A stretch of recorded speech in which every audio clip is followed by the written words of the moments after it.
मासु काटिङ गरिँदैछ यहाँ चाहिँ अनि सुमित हुँदैछ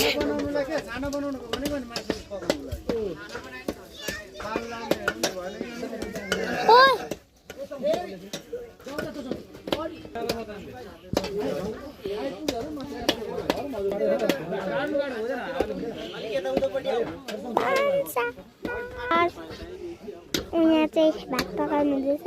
अनि यता मासु काट्नु हुँदैछ उता मासु पकाउनु हुँदैछ आन्द्राहरू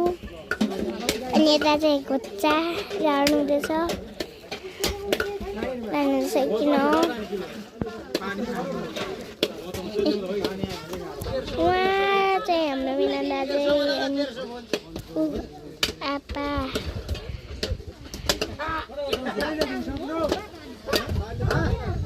एक खेत मजाले